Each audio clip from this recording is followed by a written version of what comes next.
Our story began in November of 2014.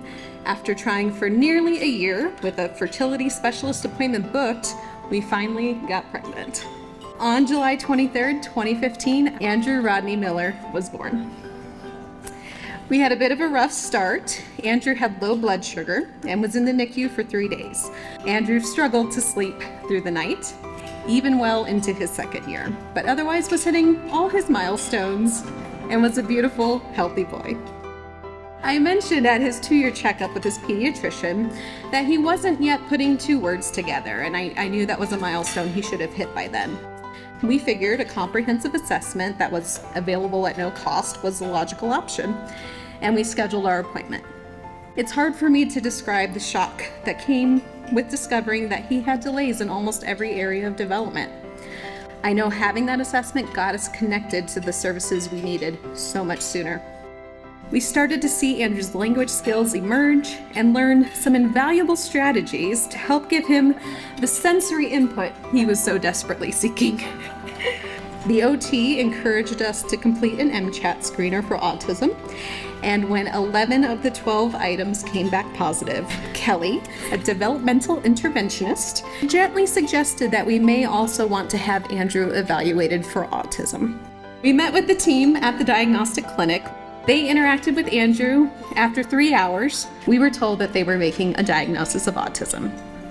And yes, there were tears. However, there was also relief. Relief that maybe we weren't just in fact bad parents, but that there was a reason the usual parenting strategies didn't work for our family.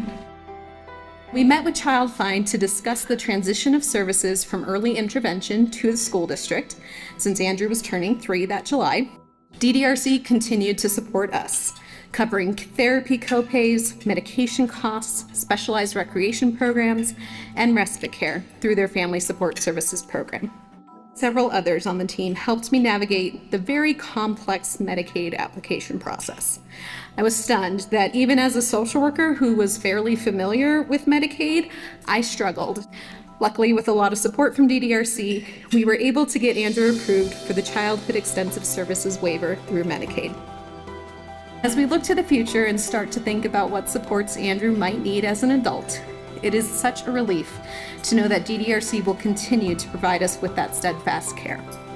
Our son's journey is not going to be like other kids' journeys, but he has always been a one of a kind, and we would not have it any other way. Thank you to everyone at DDRC who has taken such great care of our family. And please know that you have our support as well. Thank you.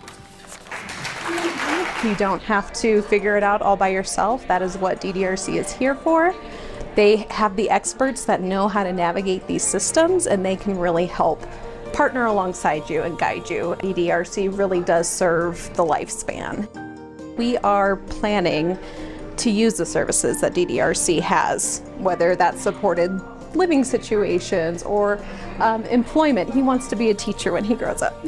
There's just so much available. There's probably services you aren't even aware of that could be very beneficial. So if you reach out, they will help direct you to those services that are going to be the right fit for you.